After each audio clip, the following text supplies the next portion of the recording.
Hi guys, hello everyone. मैं हूँ Neha and welcome back to my channel.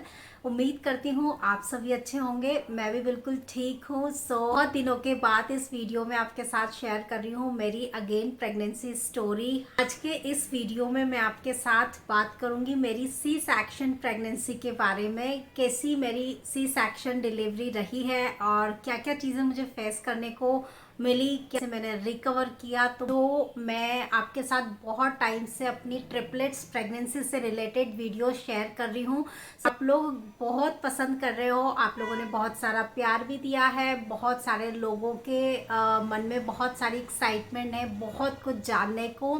तो एक चीज़ पहले मैं क्लियर कर देती हूँ कि जब मेरी प्रेगनेंसी थी तब मेरा चैनल भी नहीं था और प्रेगनेंसी थोड़ी सी क्रिटिकल भी थी। As you all know that कि ट्रिपलेट्स प्रेगनेंसी है तो बहुत ज़्यादा कॉम्प्लिकेशंस भी थे। तो मैं बहुत ज़्यादा तो कुछ शूट नहीं कर पाई ना। पहले का मेरे पास इतना कुछ ज़्यादा वीडियोज़ हैं कि मैं आपके साथ शेयर करूँ। बट जो चीज़ें मैं अब आपके साथ शेयर करना चाहती हूँ या कर सकती हूँ वो मैं डेफिनेटली आगे बहुत सारी चीज़ें आपके साथ शेयर करूँगी। मेरी NICU जर्नी, मेरी ट्रिपलेट्स जर्नी, क्या चीज़ें मैंने फेस की है और क्या आगे मैं फेस कर रही हूँ। तो बहुत सारी चीज़ें आपको मेरे वीडियोज़ के थ्रू जानने को मिलेगी। सो सबसे पहले आपसे रिक्वेस्ट है, आप नए हो तो चैनल को सब्सक्राइब ज़रूर कर लें। थोड़ा सा पेशेंस आपको रखना पड़ेगा बिकॉज मैं बहुत फ्रिक्वेंटली वीडियोस नहीं डाल पा रही हूँ। के बहुत सारे रीजंस हैं। तो धीरे धीरे आपको जो मेरे डेली व्लॉग्स हैं, मेरे जो वीडियोस हैं, प्रेगनेंसी स्टोरीज हैं, उनमें सब कुछ जानने को मिलेगा। तो आप पेशेंस रखिए, सारी चीज़ें आपके साथ शेयर करूँगी। ऑफकोर्स अगर मैंने ये जर्नी स्टार्ट की है, अगर मैं आपके साथ शेयर करना चाहती हूँ तो बहुत सारी चीज़ें आपके साथ में शेयर करूँगी। या let's get start this video.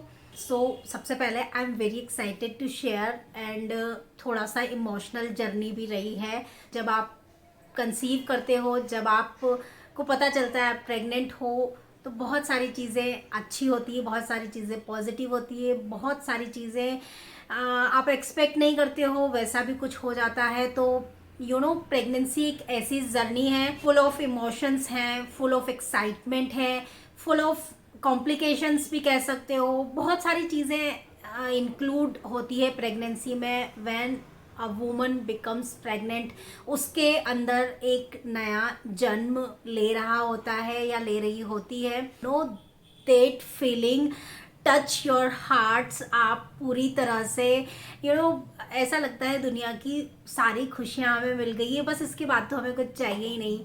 वहीं से हमारी जर्नी स्टार्ट होती है। वो बहुत सारी चीज़ें आपको उसमें देखने को मिलेगी। जो 9 महीने का पीरियड्स होता है आपका, वो बहुत ही ज़्यादा उसको आप कह सकते हो वो ऐसा लाइफ का पीरियड होता है जिसमें आप बहुत सारी चीज़ें देख लेते हो जो आपने कभी एक्सपेक्ट की भी नहीं थी या आपने कभी एक्सपेक्ट की होगी। आप कंसीव करते हो, उसके 15 डेज के बाद आपकी फर्स्ट सोनोग्राफी होती है जिसमें आपको बताया जाता है बेबी के बारे में। तब मुझे पता लग गया था कि इट्स प्रेगनेंसी है एंड आई रियली शॉक्ड। जैसा कि मैंने आपको बताया मेरी IVF की प्रेगनेंसी है, IVF जर्नी है। तो मुझे एम्ब्रियोज 2 ही ट्रांसफ़र हुए थे, 2 एम्ब्रियो ट्रांसफ़र हुए थे। तो हमें था कि प्रेगनेंसी होगी तो मुझे एक ही बेबी कंसीव होगा या ज़्यादा से ज़्यादा 2 होने के चांसेस थे। But triplets I never expect कि मुझे ट्रिपलेट्स प्रेगनेंसी कंसीव होगी। तो हुआ क्या ना कि जब हमारी सोनोग्राफी हुई तब मैं उस समय अपने मायके राजस्थान में थी। हम लोग अमित के कोई कज़िन की शादी थी। मेरी हालत बहुत ज़्यादा ख़राब हो गई कि शादी में जब हम गए थे उस समय पता था कि प्रेगनेंसी है, बट फर्स्ट मंथ ही चल रहा था। जैसे जैसे टाइम होता है वैसे वैसे बहुत सारे सिम्टम्स आपको स्टार्ट हो जाते हैं। तो मेरा वॉमिटिंग वाला फेज़ बहुत ज़्यादा क्रिटिकल स्टार्ट हो चुका था। मतलब बहुत ज़्यादा मुझे एक्सेस वॉमिटिंग होने लगी, मेरी तबीयत बहुत ज़्यादा ख़राब हो गई। तो जस्ट हमने वो शादी कंप्लीट की। मैंने तो की भी नहीं, मैं तो वापस अपने मायके, एक्चुअली राजस्थान में ही शादी थी, मैं अपने घर आ गई थी। अमित ने वो शादी अटेंड की, उसके बाद हम इमिजिएटली पूना के लिए निकल गए। उस समय मैं पूना थी, मेरी प्रेगनेंसी, मेरा IVF सब कुछ पूना में ही हुआ है। जाते ही हम लोग घर भी नहीं गए, हमारी इवनिंग की ट्रेन थी, हम मॉर्निंग में वहाँ पहुँचे और पहुँचते ही हमने इमीडिएटली जो हमारा आईवीएफ सेंटर था हम लोग वहाँ गए, डॉक्टर से कंसल्ट किया, फिर वहाँ एक सोनोग्राफी हुई। मतलब आप सोच रहे हो इतनी थकान और इतने हेक्टिक शेड्यूल और इतनी ट्रैवलिंग के बाद हम लोग डायरेक्ट गए हॉस्पिटल। वहाँ हमने डॉक्टर से कंसल्ट किया और पहले तो हम शॉक्ड थे कि हमें 3 बेबी कैसे कंसीव हो सकते हैं, क्योंकि हमें तो एम्ब्रियो 2 ही ट्रांसफ़र हुए। अमित का कहना था वहाँ तो उन्होंने गलत सोनोग्राफी की होगी, 3 तो हो ही नहीं सकते, एम्ब्रियो तो 2 ही ट्रांसफ़र हुए थे, पता नहीं कैसे कैसे लोग सोनोग्राफी कर देते, ये वो फलाना ढिमका 10 चीज़ें दिमाग में चल रही थी। तो हम लोग गए हॉस्पिटल, फिर हमने वहाँ अपॉइंटमेंट फिक्स किया और उन्होंने प्रायोरिटी पे ले भी लिया था। फिर हमने वहाँ एक सोनोग्राफी करवाई, उसमें भी ट्रिपलेट्स प्रेगनेंसी आई। फिर हमने वहाँ बात भी की तो डॉक्टर्स ने बताया कि ऐसा हो जाता है। ऐसा क्यों हो जाता है कि जब एक एम्ब्रियो 2 में डिवाइड हो जाता है तो आपका जो प्रेगनेंसी है तो वो इस तरह से 2 में डिवाइड हो गया था एक एम्ब्रियो, तो मुझे 3 बेबी कंसीव हुए, मतलब मुझे ट्रिपलेट्स प्रेगनेंसी हो गई। बहुत सारे क्वेश्चन चल रहे थे, हमने तो लिटरली एक्सपेक्ट भी नहीं किया था, क्योंकि एक तो प्रेगनेंसी हो ही नहीं रही थी, फिर आईवीएफ पे जाना पड़ा। अब आईवीएफ पे गए तो कंसीव, क्योंकि आईवीएफ में भी चांसेस जैसे कि 30-40% ही होते हैं, बट बाय लक कंसीव भी हो गया। जैसे तैसे वहाँ का जो काम था, डॉक्टर से कंसल्ट किया, सोनोग्राफी हुई, सब कुछ अच्छा था। डॉक्टर ने एक्सेस वॉमिटिंग जो मुझे हो रही थी उससे रिलेटेड मुझे कुछ टैबलेट्स दी, कुछ इंजेक्शंस दिए जिससे मेरी वॉमिटिंग कंट्रोल में हो जाए, और मुझे रेस्ट करने को बोला। डिसाइडेड कि अब ट्रिपलेट्स प्रेगनेंसी है, क्या करना है, क्या करना चाहिए, आगे क्या होगा, तो यही सब चीज़ें स्टार्ट हो जाती है दिमाग में। प्रेगनेंसी एक हैप्पी पीरियड होता है, तो वो हैप्पी पीरियड तो मैंने मेरी पूरी प्रेगनेंसी में कहीं फील ही नहीं किया, क्योंकि मुझे इतने ज़्यादा कॉम्प्लिकेशंस हो गए थे।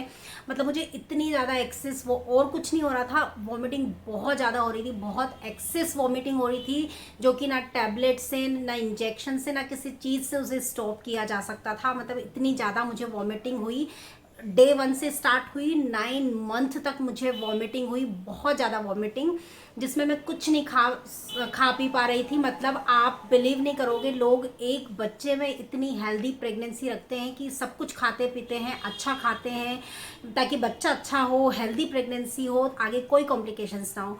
मुझे 3 बच्चे थे, बट मैं एक बच्चे के इतना तो बहुत दूर की बात, मैं अपने लिए तक भी नहीं खा पा रही थी। कुछ कुछ दिन तो मेरे ऐसे निकल रहे थे कि मैं बिना खाए पिए ही सो जाती थी, बिकॉज मुझे लगता था कि बिना खाए पिए मेरी बॉडी ठीक है, अगर खाऊंगी तो वॉमिटिंग होगी तो नोशिया से आपका पूरा अंदर से जो नोशियस होते हैं वो खिंचाने लग जाते हैं, पूरी बॉडी पेन करती है, दिमाग ख़राब हो जाता है, आप कुछ भी अच्छा फील नहीं करते हो।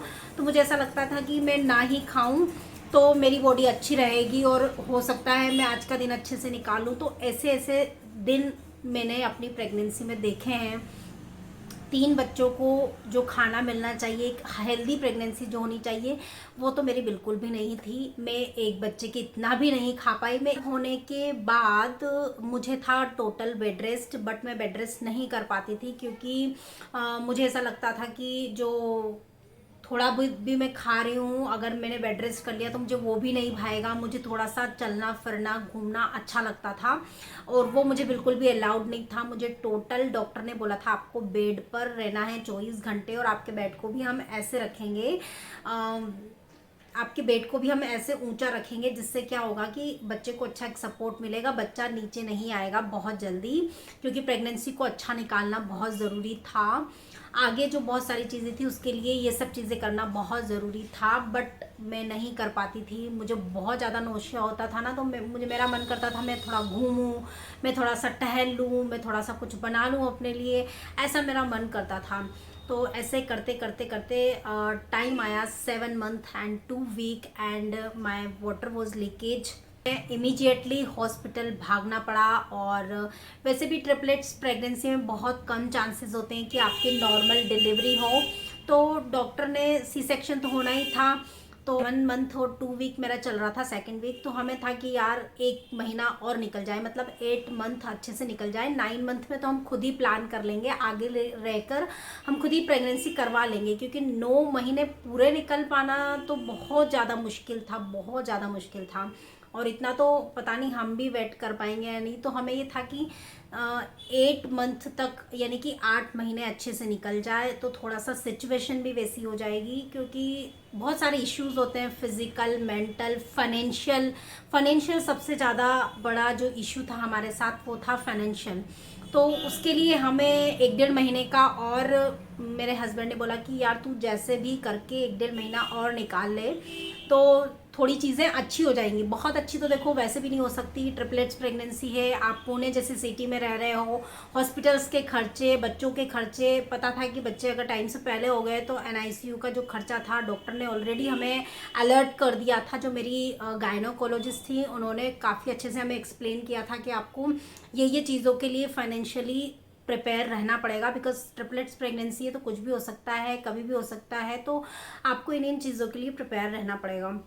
तो वो सब चीज़ें हमारे दिमाग में थी। तो मेरे हस्बैंड बोलते थे यार तुम है ना कैसे भी करके ये 1-1.5 महीना और अच्छे से निकाल लो तो हमारी कुछ चीज़ें ठीक हो जाएंगी। बहुत अच्छी तो वैसे भी नहीं हो सकती हैं। तो मैं था, मेरे दिमाग में भी प्रेशर कि यार ये चीज़ें अच्छे से निकल जाए, अमित के ऊपर कोई बर्डन ना आए, मेरी ये प्रेगनेंसी अच्छे से निकल जाए, अच्छे से निकल जाए। बट आई डोंट नो, वो मेरी मिस्टेक थी। मैं घूमती फिरती थी, थोड़ा सा चलती थी, आई डोंट नो उसकी वजह से, या जो होना था वो तो होना ही था। वाटर लीकेज हो गया, हमें इमीडिएटली हॉस्पिटल भागना पड़ा। मॉर्निंग का टाइम था, अराउंड 9 o'clock हो रहा था। जस्ट मैंने अपनी चाय और टोस्ट लिया था और मैं आके लेटी थी बेड पे, और सडनली वाटर लीकेज हुआ और हमें हॉस्पिटल भागना पड़ा।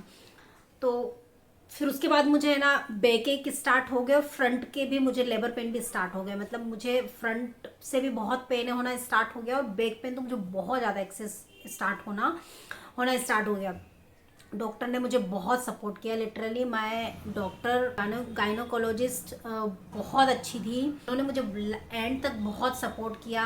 उन्होंने बोला अभी नेहा अगर तुम 3 घंटे रुक सकती हो तो हम 3 घंटे के बाद प्लान कर लेंगे सिजेरियन का, जैसा तुम बोलोगी वैसा ही होगा। क्योंकि उसके पहले जो कुछ उनकी फॉर्मेलिटीज़ होती है, वो बार बार सोनोग्राफी करना, देखना, वो सब चीज़ें चल रहा था। तो मैंने बोला नहीं, मुझसे तो बियर ही नहीं हो रहा है, बहुत ज़्यादा पेन हो रहा है, फ्रंट में भी पेन हो रहा है, बैक में भी पेन हो रहा है, मैं कुछ कर ही नहीं पा रही हूँ, मुझे कुछ समझ ही नहीं आ रहा था। तो मैंने बोला नहीं, आप तो बस कर दो, अब सी सेक्शन कर दो आप, अब है ना मुझसे कुछ नहीं हो रहा है। तो शी सेड ओके, आप रिलैक्स रहो नेहा, और हम प्लान कर रहे हैं, अब बस अब हम आपका सिजेरियन कर देंगे, डोंट वरी। बहुत सपोर्ट किया, बहुत उसने मुझे ना, मतलब डॉक्टर्स आप लेबर रूम में तो आपको क्या क्या देखना पड़ता है, क्या क्या सुनना पड़ता है, ये सब चीज़ें मैंने भी सुनी है लोगों से कि आपको ऐसा ऐसा होता है। डॉक्टर्स बहुत कम ऐसा होता है कि जो आपको सपोर्ट करते हैं, वरना डॉक्टर्स बहुत ज़्यादा गंदा गंदा भी आपको बोलते हैं। यू नेवर एक्सपेक्ट कि ऐसा ऐसा डिलीवरी रूम में आपके साथ होता है। बट थैंक गॉड मेरी डॉक्टर बहुत अच्छी हैं, उन्होंने बहुत सपोर्ट किया, लास्ट तक सपोर्ट किया, जैसा मैंने बोला वैसा ही उन्होंने किया।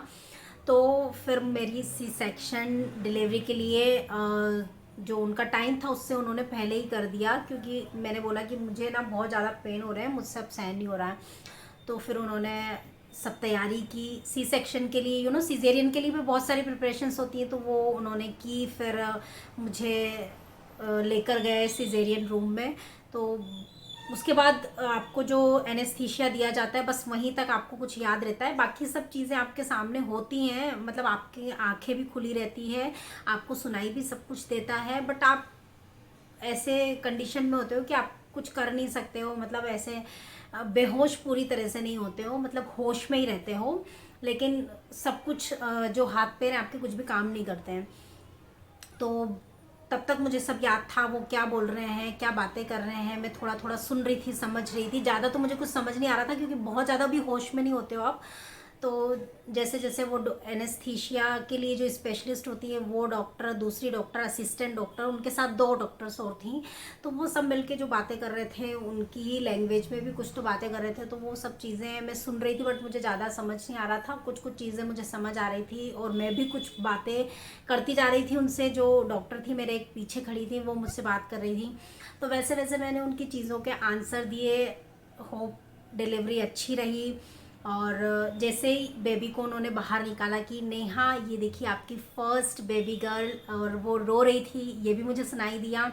उसके बाद उन्होंने सेकंड को निकाला, ऐसे उन्होंने थर्ड को निकाला, और ऐसे करके उन्होंने मुझे सारी चीज़ें बताई। तो वो मैं पूरी होश में तो नहीं थी, बट हाँ मुझे कुछ कुछ सुनाई दे रहा था, मुझे अच्छा लग रहा था।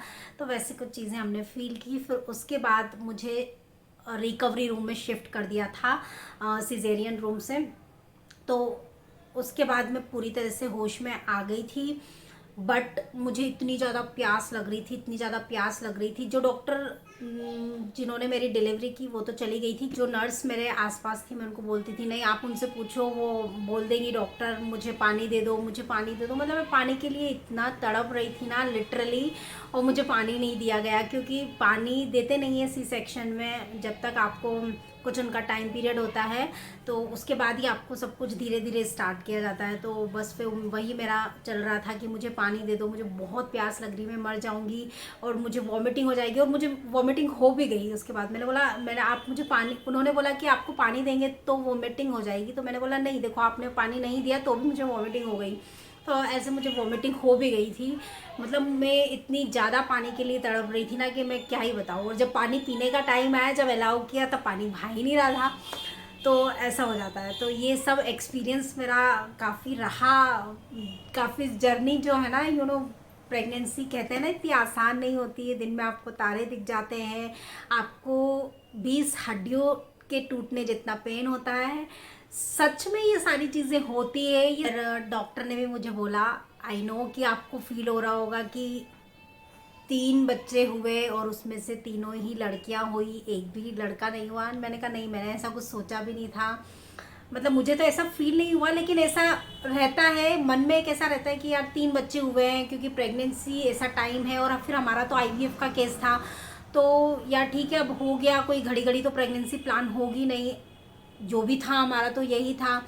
तो 3 में से लगता है कि हाँ ऑप्शन है कि 2 लड़कियां एक लड़का भी हो जाता तो एक फैमिली कंप्लीट हो जाती है। तो रिजल्ट जब मिलता है ना तो आपको फील होता है वो चीज़ें। हालांकि ऐसा कुछ नहीं है कि हमें प्रेगनेंसी में ऐसा कुछ था कि हमें लड़का ही चाहिए, हमें लड़की चाहिए, लेकिन हमारे पास 3 ऑप्शंस थे ना, तो उसमें से लगता है कि यार लड़का एक हो जाता तो फैमिली कंप्लीट हो जाती। फिर हमें लगता है कि यार पता नहीं अब आगे हम प्रेगनेंसी प्लान करेंगे या नहीं करेंगे, क्या सिचुएशन रहेगी, एक एज, एक टाइम, ये सब चीज़ें जो कि बहुत वैल्यू होती है वो निकलता जाता है। एक और चीज़ मुझे बहुत अच्छी लगी महाराष्ट्र में, वहाँ मुझे लोग बोलते थे हॉस्पिटल में, अरे वाह आपको 3 गुड़िया हुई है, आपको तो ना 3 धन की पेटियाँ मिली हैं और 3 लक्ष्मी आई हैं आपके यहाँ। तो मतलब बहुत अच्छे तरीके से लोग ट्रीट करते थे। मुझे कभी भी नेगेटिव सुनने को नहीं मिला। क्योंकि देखो फैमिली मेम्बर्स जो होते हैं, रिलेटिव्स जो होते हैं, वो तो बोलते ही आपको कि जब आपको 3 एक साथ हुए हैं तो उसमें लड़का हो जाता, एक आध लड़का हो जाता। ये सब चीज़ें तो चलती रहती है लाइफ में, क्योंकि वो चीज़ आपको भी फील होती है, तो वो चीज़ आपके फैमिली को, वो चीज़ आपके रिलेटिव को या दूसरे लोगों को भी होती है। सोशली जब आप ये सब चीज़ें आपके साथ हैपन होती है। बट लड़के लड़कियां क्या हुआ, सबको एक्साइटमेंट होता था जानने का। जैसे तीनों लड़कियां हुई है तो बोलते हैं अच्छा 3 लड़कियां हुई है, अरे वाह। मतलब बहुत कम लोग ऐसे होते थे जो मुझे बोलते थे कि यार 3 लड़कियां हो गई, एक लड़का हो जाता, 2 लड़के हो जाते, ऐसा वैसा। मतलब रोने वाले लोग कम थे मेरे सिचुएशन में, जो आसपास सोशल कनेक्टिविटी जो थी उसमें ऐसे रोने वाले लोग कम थे, और जो पॉजिटिव बोलने वाले लोग थे वो ज़्यादा थे। वो ऐसा बोलते थे अच्छा हमारे इसमें तो बहुत शुभ माना जाता है, 3 लड़कियां आई है आपके, तो 3 धन की पेटियाँ आई है और आपका तो है ना बड़ा खुश होना चाहिए। मैंने कहा हाँ खुशी है, बस बच्चे अच्छे हो जाएं, क्योंकि NICU में बच्चे काफ़ी टाइम तक रहे। वो जर्नी है ना बहुत ज़्यादा मेरे लिए क्रिटिकल थी, क्योंकि एक तो मेरा सिजेरियन, तो वो रिकवरी तो मेरी हुई नहीं। मुझे मतलब जब मेरा डिस्चार्ज हो गया था डे 3 में, मतलब सिजेरियन होने वाला दिन से डे 3 में मेरा डिस्चार्ज हो गया था हॉस्पिटल से। बट बच्चों को NICU में काफ़ी टाइम तक हमें रखना पड़ा, जब तक उनका वेट गेन ना हो, जब तक सब चीज़ें अच्छी ना हो, क्योंकि टाइम से पहले प्रेगनेंसी हो गई तो बच्चों का वेट भी बहुत कम था। 1 kg 900 एंड 800 ग्राम, ये तीनों बच्चों का वेट था।